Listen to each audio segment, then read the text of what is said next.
What's good, fam? Welcome back to Driver Side Chat. It's your girl, Miss Emma Jean.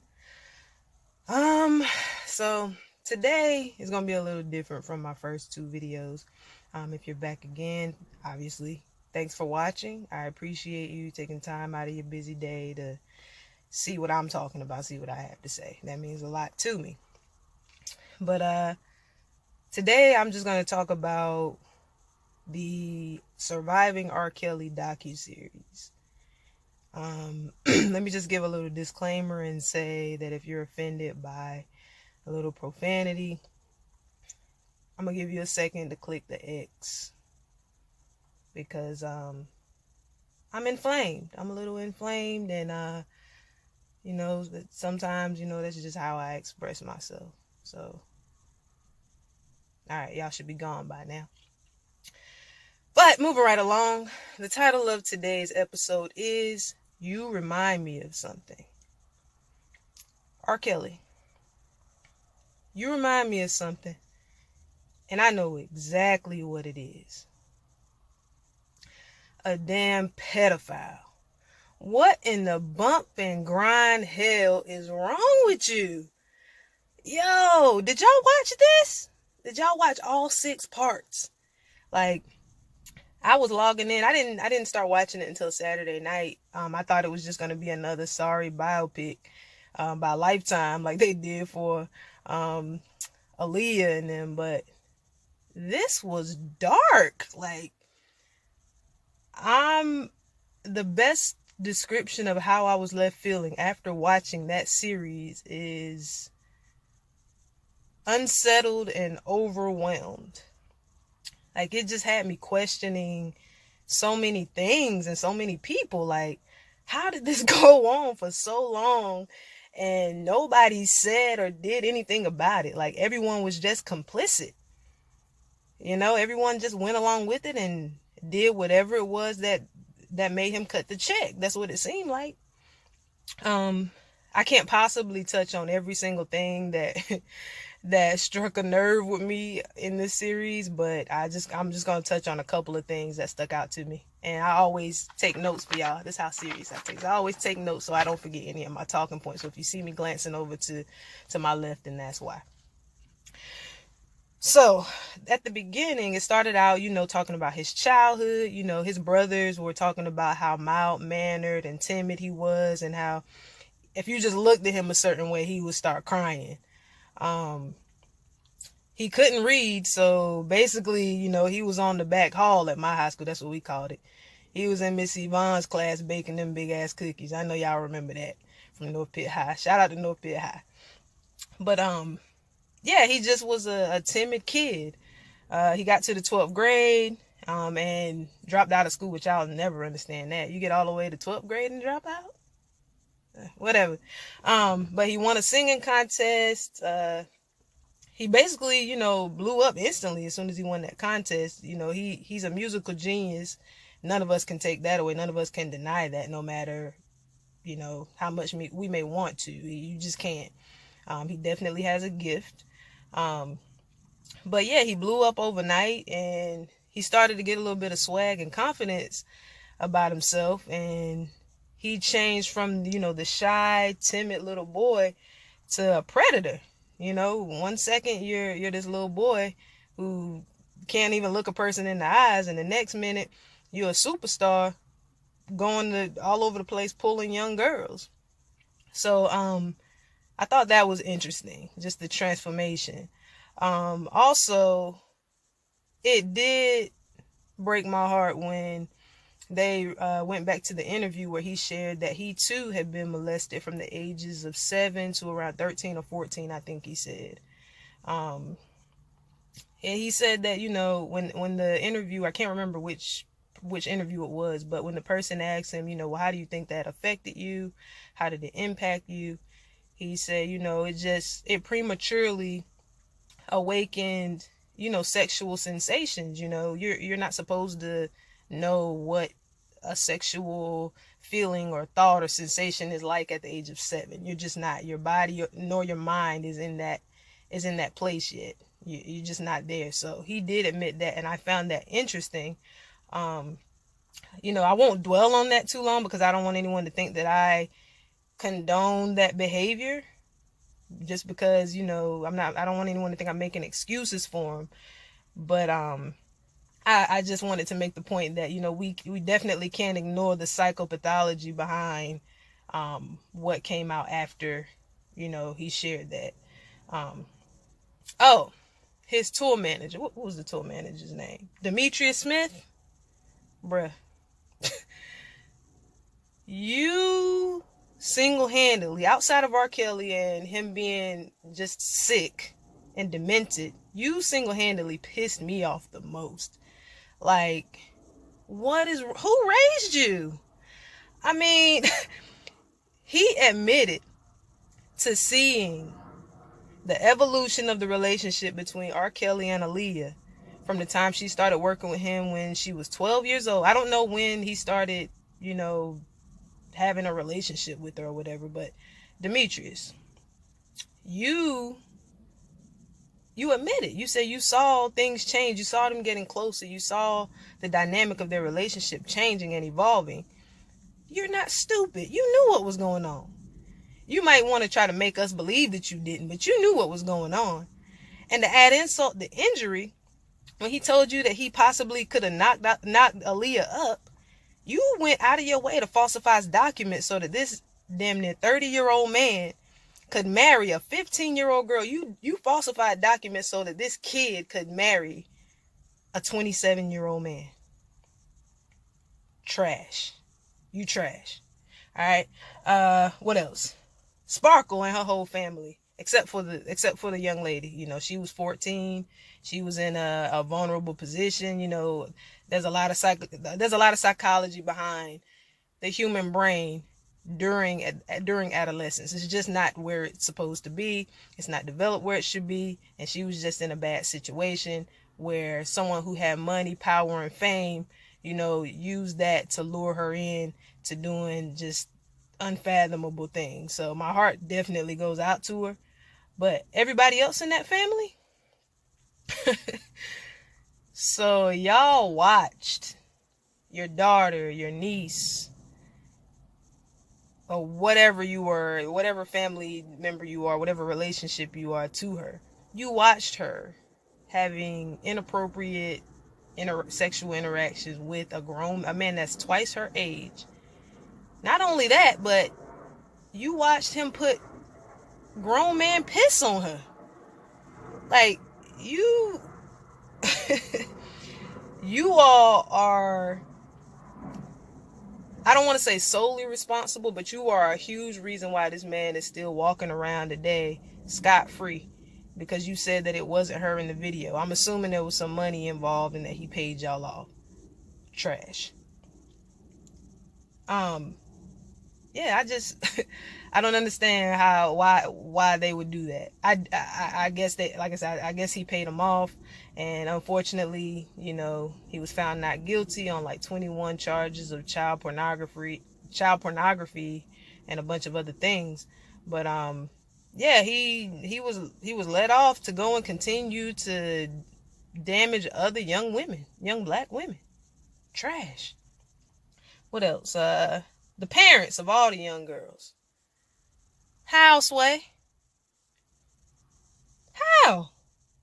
The females in the series are around the same age as I am. All right? I'm in my early 30s. I'm 32 years old. So this isn't even a case of like these new age millennial parents. Parenting is kind of different now from when I was coming up. But the fact that your kids could go missing for hours after school, or could just be hanging out here and there, and you have no clue where they are, who they're with, and what they're doing with those people, that's a red flag. Okay? I grew up in a large trailer park, shout out to River Creek, in Washington, North Carolina. I was always outside, either riding my bike or mostly playing sports.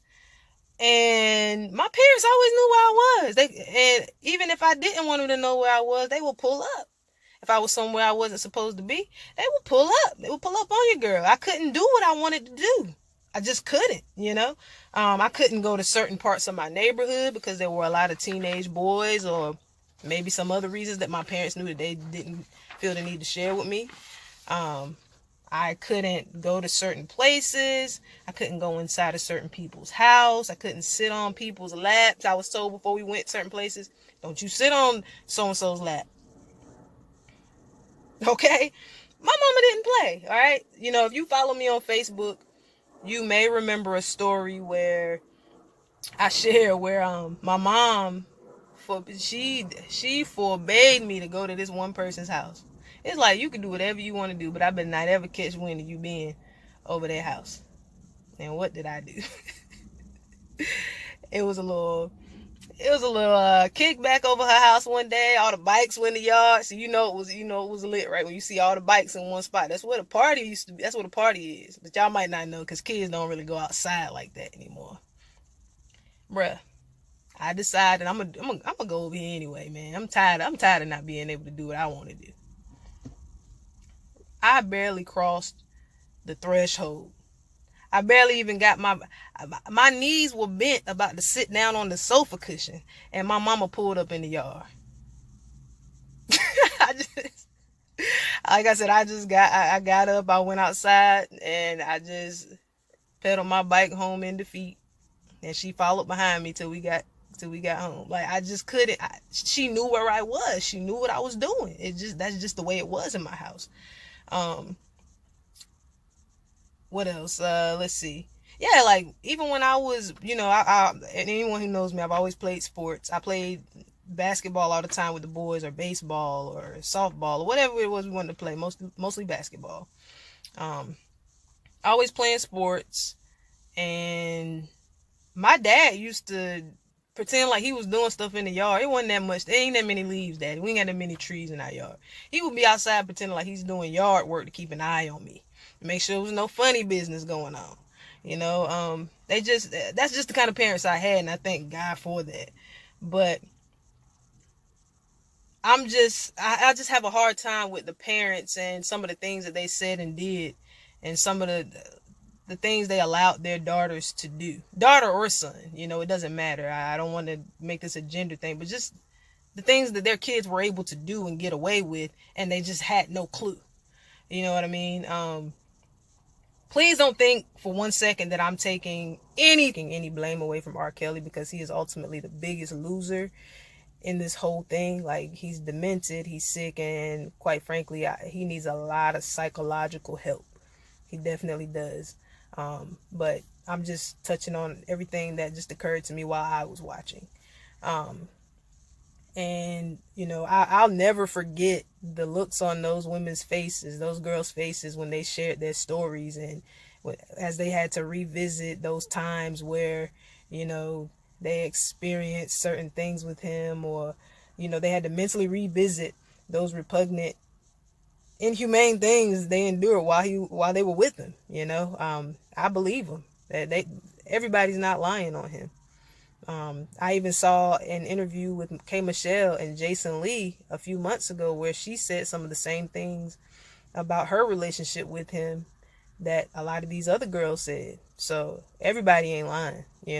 Where there's smoke, there's fire. And he's definitely, he's a monster. I'll leave it at that. Let's see, what else do I have here? Oh yeah, more about parenting. I take my job as a parent very seriously. Not saying that the victim's parents did not. I'm not saying that at all. But my point is that I take my job as a parent very seriously. Austin did not ask to be here. His dad and I made the choice to create him and bring him into this world. And it's my opinion that it is my duty, not only my duty, but my reasonable service, just to make sure that he's good at all times. And, it's just my job. It's our job to protect him, is my point. So, I get a lot of shit about, how I am about him, or how overprotective I am, or, people make fun of me or laugh at me and make jokes about it. But I sleep great at night. You know what I'm saying? Because I'm not swayed by other people's opinions of my parenting because, you know, opinions, you know what they say about opinions. Everybody has one, but I know my kid and I do what I feel is right for my kid. The same way that I encourage everyone else to do. So if I don't feel comfortable with him being somewhere or going somewhere or being with certain people, he's not going. If I don't feel comfortable with certain situations, he's not going to be a part of it. That's it. And I kind of got off topic a little bit, but my point in that is, when it comes to, teaching our kids about boundaries and, what to do in certain situations, I definitely think those conversations need to be had. Point being, all right, hugging. Some people may know this, some people may not, because I don't think I've ever openly said it, but my husband and I, we don't force our son to hug people. I remember growing up, I was forced to hug Aunt so-and-so. And I didn't particularly care for Aunt so-and-so. She wasn't a nice person. And I remember, just being annoyed by it every time. Like, every time I was annoyed by it because it's like, I don't like her. Like, why am I being forced to do something that's ingenuine and not sincere? Like, it's a form of affection that's not genuine. I don't really feel the urge to hug her. And so, yeah, I don't force my son to hug anybody. It's his body. I want him to know that his body is his body. And he has the right to determine who gets to get in his personal space and who doesn't. Do I make him speak and greet people? Absolutely. That's not an option. That's not optional. I may suggest, do you want to give him a pound, a high five? I give him different options when there's someone who insists on hugging him. But if you notice, I never make Austin hug people. I just don't. It's, dap him up, shake his hand, whatever. But I'm not going to make him hug it. I'm not going to make him hug you, and neither are you. Fight me, that's what it is. But, anyways, we just need to definitely have these conversations and teach our children, this is private, this is personal, no one's supposed to do this to you. Build them up, let them know they're beautiful, let them know they're smart, let them know that they can do anything they put their minds to. Little things like that may seem small, but they're really huge in the long term, and as they grow and come into themselves and develop their personalities and their sense of self. It is very important. So I definitely urge you to do that, all the parents out there. Let me know what y'all think about that. Give me your feedback. What else I got? The beautiful young lady that R. Kelly made to cut her hair and to basically look like a boy. What was that about? What did y'all think about that? I really, my wheels turn on that. I'm like, is he trying to appease a certain side of him that wants to be with a man, but, he doesn't want to cross that line. So he wants to make, the girl look like the guy. Is he, stripping her of her identity to, breaking her down to make her into what he wants her to be? Like, let me know what y'all thought about that. I had a lot of different thoughts and emotions behind that.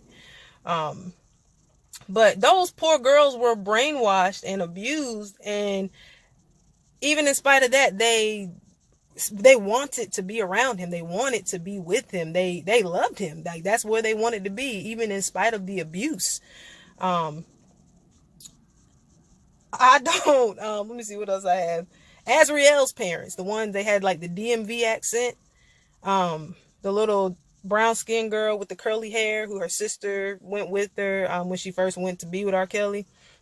I'm looking at y'all funny too, Azriel's parents. I am.